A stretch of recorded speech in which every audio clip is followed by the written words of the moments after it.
I will throw it over to you for our quick little tennis segment.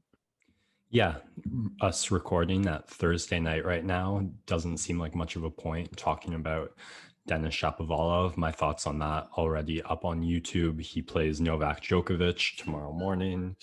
Who's nervous? I'm not nervous.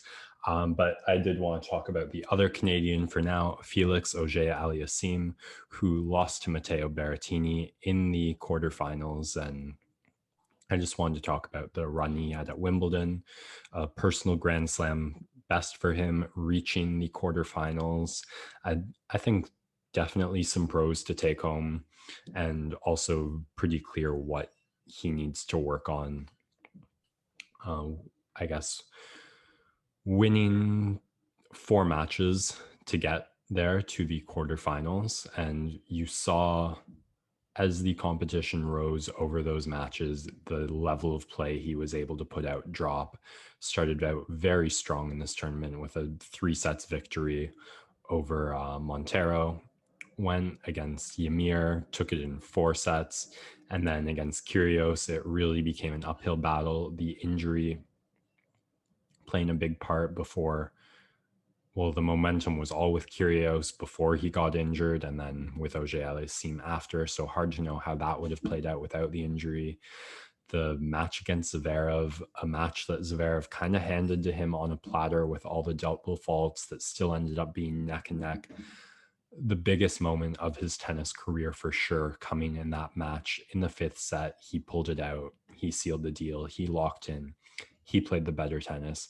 And if nothing else, that is absolutely huge as a been there, done that moment to draw confidence on for later, to just get that feeling and get your first win at a Grand Slam round of 16 over a legit top 10 opponent. He had to earn it in the end.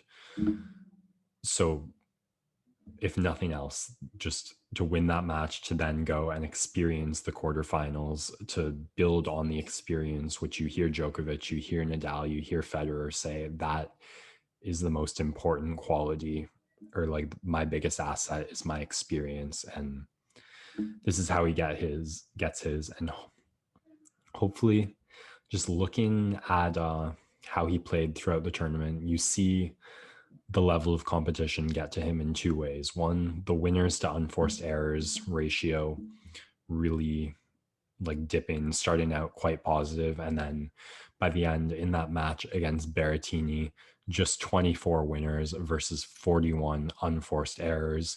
Berrettini's ratio also negative, interestingly enough. But then the bit that really hurt him was just a 60% first serve in. It was also the same against Zverev, taking, I think, 56% of his first serves in against him.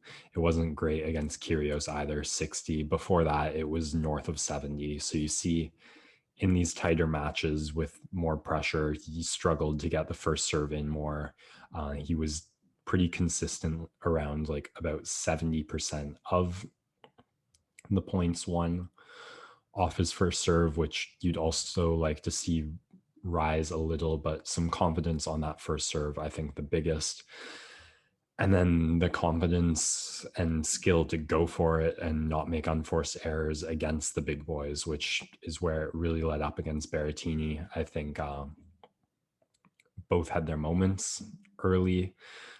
Huge credit to Felix for rallying back against Berrettini. Right at the end of that first set, it looked like the match might just be a run through, and he managed to break Berrettini's serve once at the end of that first set, already having been broken twice, just to say, hey, I'm not going anywhere. And you saw that pay dividends in the second set and even the third set, where he definitely gave Berrettini the toughest match Matteo had played all tournament. He made him look beatable.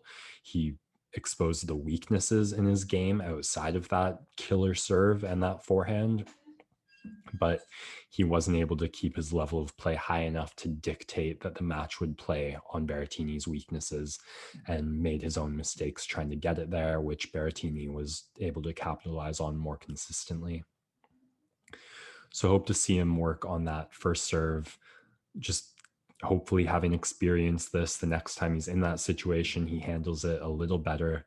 That's really all you can ask. But congratulations to Felix on an awesome Wimbledon run.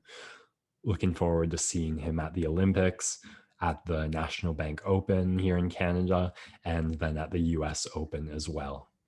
That's what I was gonna say. We got to get you to the women's in Montreal this summer. Applying on that media pass, bud. Oh, is it not open to fans? I think it will be in limited. They're they're only offering media passes to larger media groups, but we'll see how we can word the application. We in any sense, you gotta get that'd be great for some content. Get out there, film a couple IRL videos. And you're getting to Toronto, eh? Maybe. If I could get tickets, oh yeah, I'd go. That would be electric. But one can hope. One can hope.